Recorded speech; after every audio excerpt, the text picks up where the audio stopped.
born on the 18th of February 1932, and Hitler took power early 1933. And that was bad news for Jews. Even early on, there was a kind of sense of danger around us, which only increased.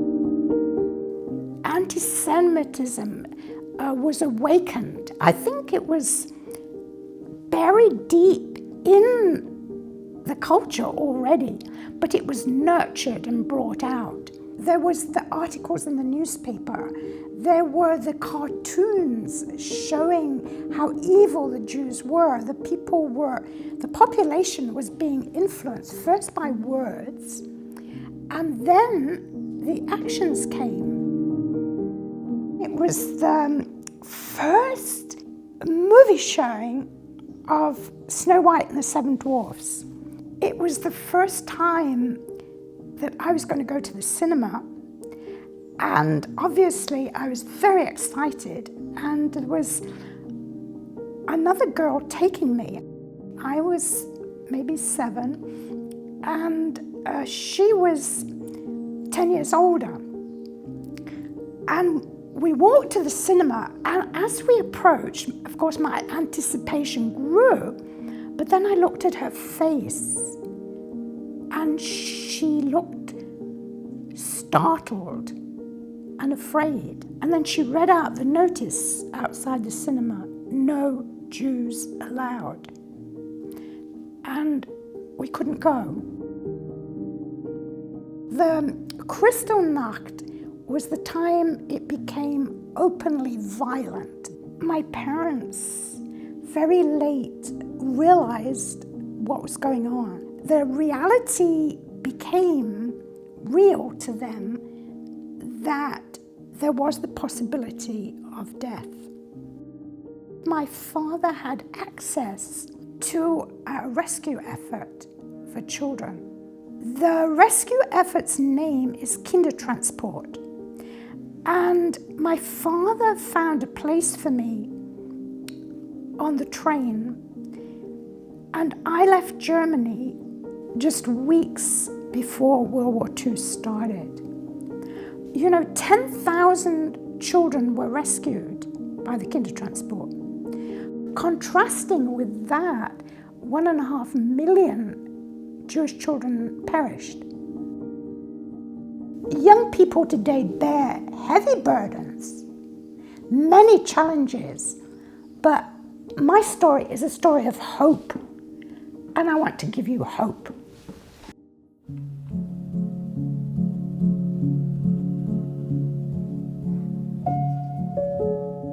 My greatest memory of life as a small child, even from very early on, was incredible love.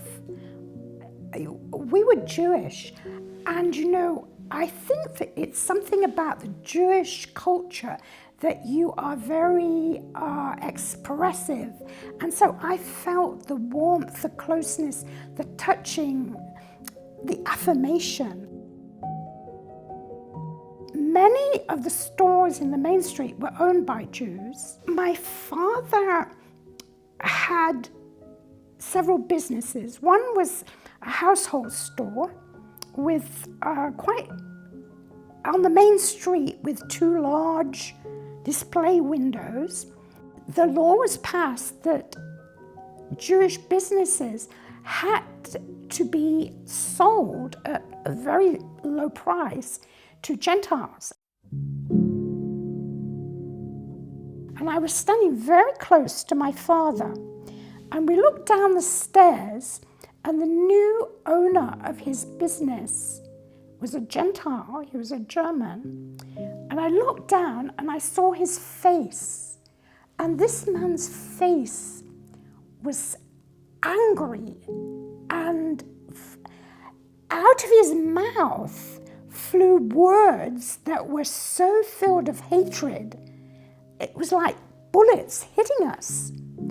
And I looked at my father, and he was silent. I can remember thinking, why doesn't he say something? Why doesn't he do something? Why doesn't he protect us? My father is silent. And I thought for a long time that my father was a weak man. And now, when I look back, I realize how utterly strong he was. To remain silent was to protect us. If he had resisted, things would have been much worse.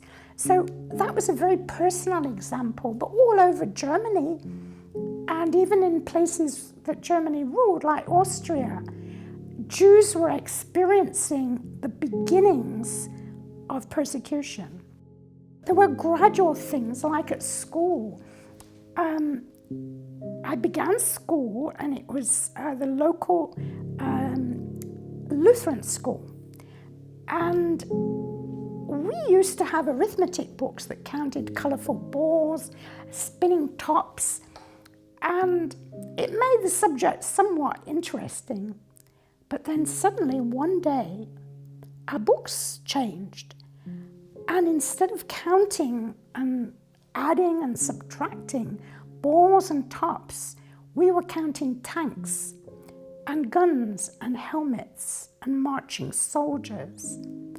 And looking back, I can see how the whole nation was being indoctrinated with militant ideas.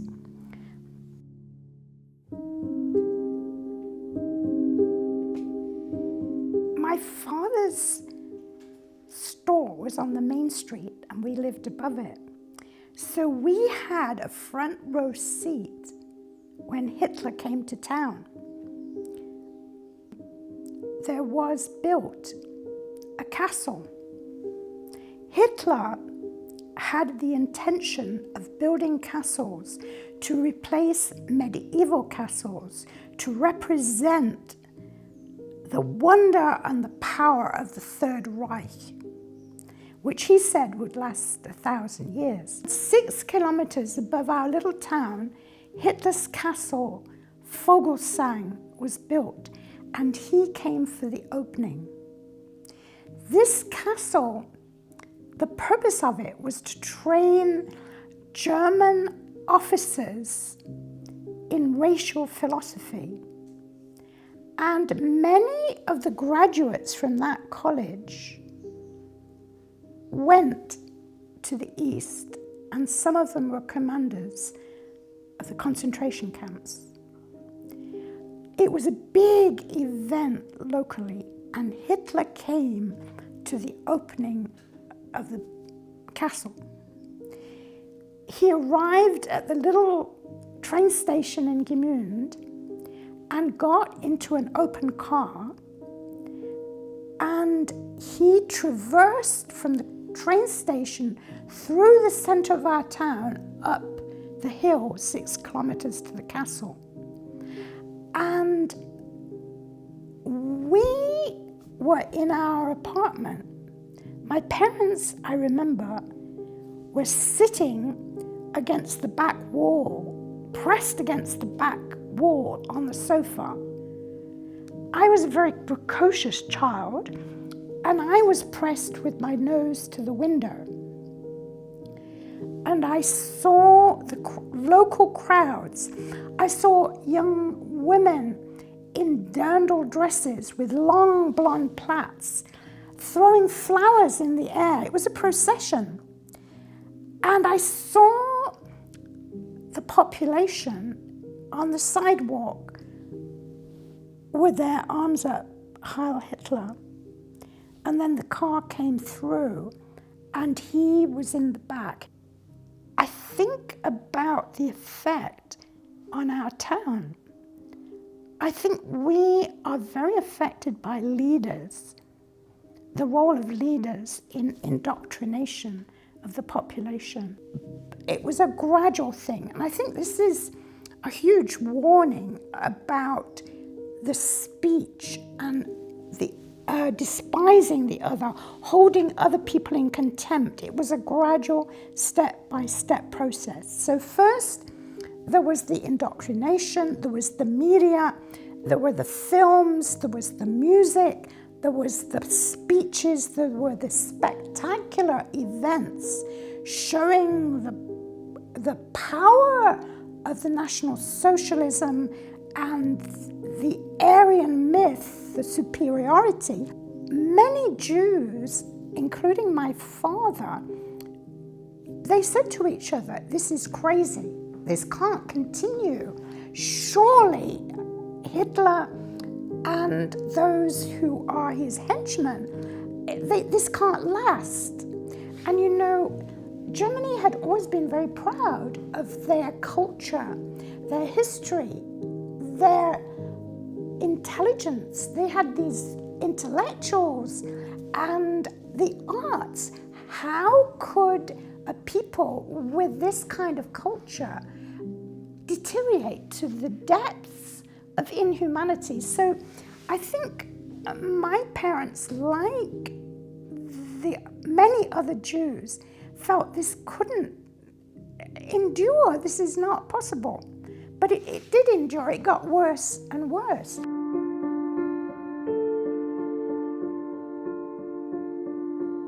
And I actually remember lying in bed and hearing an argument between my parents. My mother, very full of anxiety and passion, saying she can't go, and my father insisting I have to go. And you know, because my father prevailed, I'm here telling this story.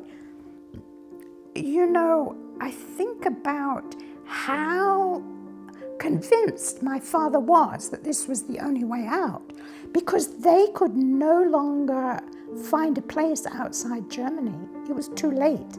Like many Jews, they came to the realization that they wanted to leave, but actually there were no countries that would take them. That's a very sobering thing when we think about refugees. The fact that they could find no place to go.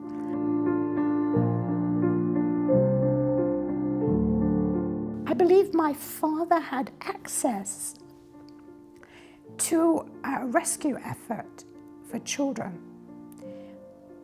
The rescue effort's name is Kindertransport. And my father found a place for me on the train, and I left Germany just weeks before World War II started. You know, 10,000 children were rescued by the Kindertransport. Contrasting with that, 1.5 million Jewish children perished. But when I look back, I think about how it must have been for my parents to make such a decision. I've described how I was the only child of elderly parents, and they're a kind of focus of love. I mean, what did it take for a parent to give their child away, not knowing what would happen the other end? I think I didn't realize all that was happening. And my mother put a label around my neck. That was my identification. And there was a number on that round label. The number was 8814. And when I think that it was 10,000 children that were rescued, I realized that I'm actually quite late in the list. And indeed, it was shortly before all freedom possibilities closed. I remember we had a lift. That was a real big deal to have a lift in your home. And I remember going down in the lift with my parents and stepping out of the front door And the next memory I have is being at Köln Hauptbahnhof, Cologne main train station. And the platform was very crowded with people. My parents helped me up the steps. At that time, the trains were steam trains and there were very big steps. I was a small child and they had to help me up the steep steps. And I remember turning around and looking at them. My parents had told me I was going on a nice trip. I think they told me that in order to get me to go, because if they had given any inkling of their own despair and agony about it, I would have made a big scene. It would have been very difficult. So they wanted to ease the way. So I was kind of really okay with everything. But then I looked round and I saw their eyes and they were crying. And that was the moment that I realized this is not a nice trip. And then the next memory is sitting inside the train, crunched in a corner. And of course, the other children had differing reactions. And they were running up and down, very excited. There were hardly any adults around. I think there were just a few Red Cross workers. And I remember somebody saying, "Can't you behave like this nice little girl sitting there?" But I actually wasn't behaving. I was deep in despair.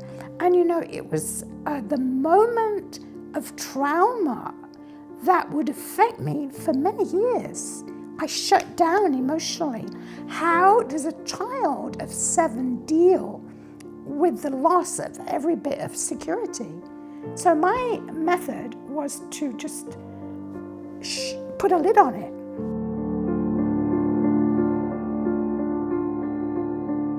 It was shortly after that the war was declared. And so around me in England was great anxiety because, in England, there was great fear that Germany would invade and that they were not ready for that. Germany had already defeated all those European countries. So how could England, this little island, be safe? So here I was, surrounded by people who had somewhat anxious minds.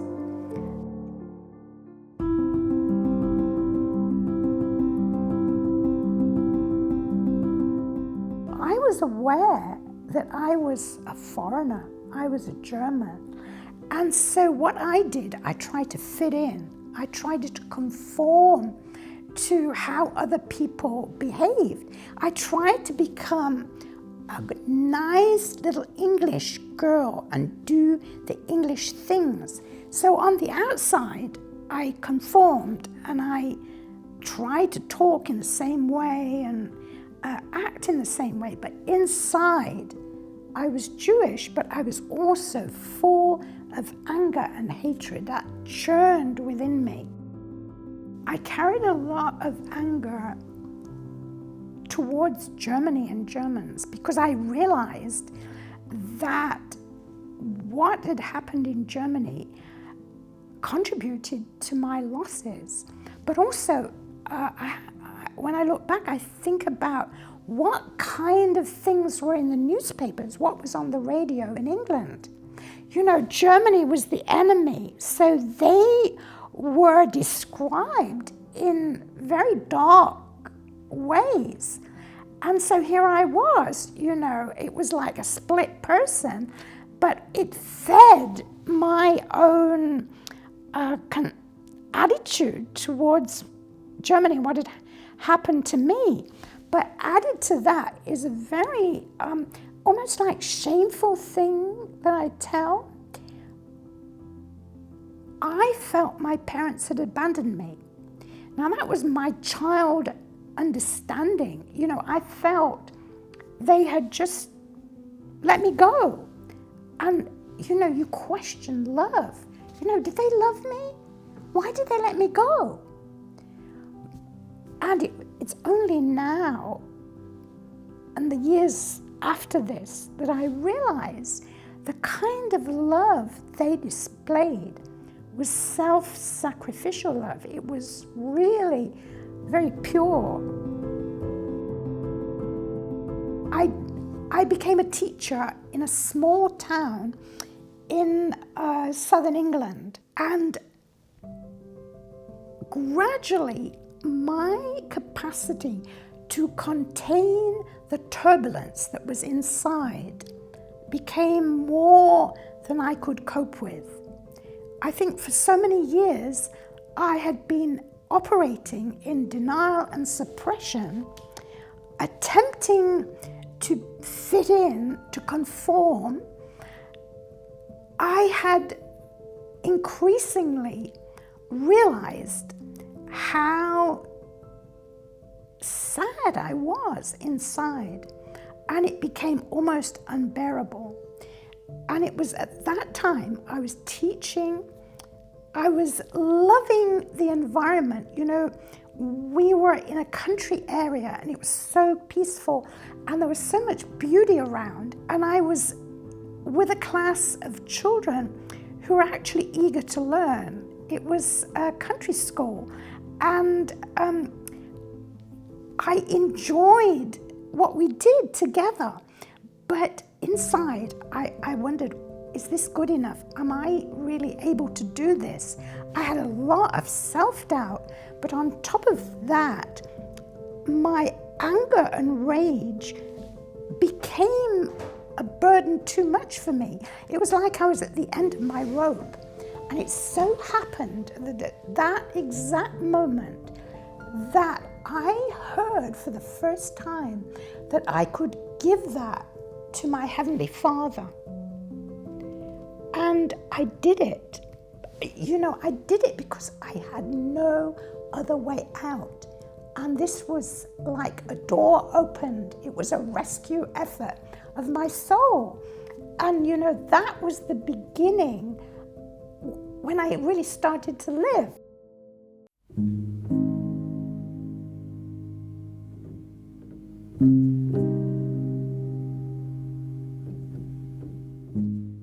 Now, what do I do with the memories of what was done to me? What do I do about my feelings about my parents? In my mind, in my heart, I started to revisit what had happened. And having the anger and bitterness lifted from me, mentally I began to focus on those who had wronged me, in reality or in my perception. But you know, it's one thing to kind of mentally say, I forgive you, when you're thousands of miles away from what happened. For me, the big difference came in going back to Germany. I returned to Germany. I went there with my husband, and we went to the places in the town where I had sad memories, like the cinema or the street where Hitler had traversed. And gradually I began to meet people who had known my parents and known me as a baby. What do I do as a child of Holocaust victims? I went on the journey, and I had 8 friends and my husband who accompanied me. And the 10 of us traveled where my parents traveled. And we stopped at the incinerator at their very end, where they were burnt. Knowing can be very painful, and I was a bit afraid of what I would find out. But I'd come to the place where I needed to know. And we made an appointment, and we sat in this room. It was full of papers and books. And this very lovely German woman, I would say she was probably about in her late 50s, very gracious. She searched in the computer. I gave as much information as I could, and out comes the paper. And then she looked at me and she said, "I'm very, very sorry to tell you this, but your parents were deported to the Lodz ghetto. They spent about a year there, and then they were gassed in Chelmno. And Chelmno is a very small place in Poland that was dedicated to death. It was not a work camp. And the method of killing was asphyxiation by the exhaust from a truck. The Jews were pushed into a truck, and the exhaust the pipe had been changed to go inside the truck. And as the truck was driven to the forest, to a prepared place, they gradually died. And when they reached the forest, there was this large pit where the bodies were burned, and she gave me the date and the details. And so I felt her compassion.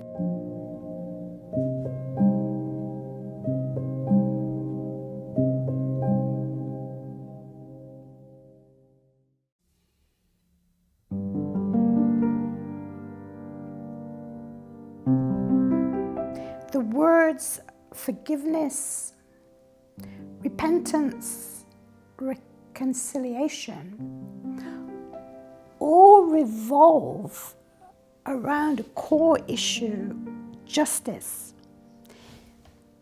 I think without justice, forgiveness you can almost say it's a mockery. I think even little children have a sense of justice. They say that's not fair. And, justice. Is there justice? We have to have justice. We desire justice. There isn't an ease without it. But when we look at the world around us, I think there's a great famine of justice. I think for me, to be able to forgive means that I believe there will be ultimate justice. And for me, I believe that God is just, that I don't have to exact revenge. I don't have to have revenge on those people who burnt our synagogue. I don't have to have revenge on the people who pushed my parents into the gas truck. I surrender that to God, who is just. It doesn't mean I deny what happened. What happened was evil. It was the darkest evil. And I think this is a question that confronts most of us today. I mean, there is evil in the world today. How do we deal with it? For me, I feel so grateful. I feel as though my life has been given back to me because I was able to trust that God would be in control of the ultimate justice. And I also was aware of all the wrongs within me that I have been forgiven of, and that I've been given this gift of forgiveness.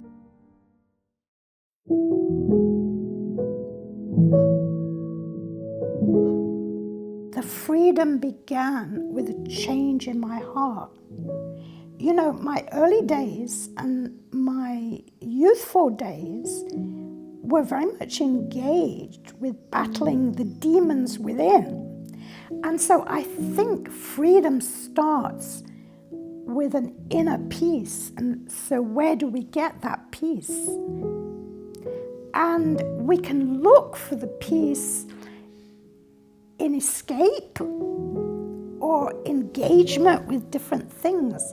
But the big question about freedom is the freedom of the heart. And I think it's only when there are people who are free internally that can, actually we're talking, even when we talk about freedom, about love. How do we love one another? I mean, that is something we all agree on, isn't it? That really, the golden rule, the message to love one another. But how do we have the capacity to do that? I think freedom begins with dealing with our own inner demons. And I feel like my story is a warning. And what I would say to young people, be alert, be aware of what's going on. Look beyond, like when I was a child, I just looked at my little narrow life experience and I say, look outside, see what is happening around. And I want to tell you that my life, I offer my story to say, help is available. Young people today bear heavy burdens, many challenges, but my story is a story of hope, and I want to give you hope.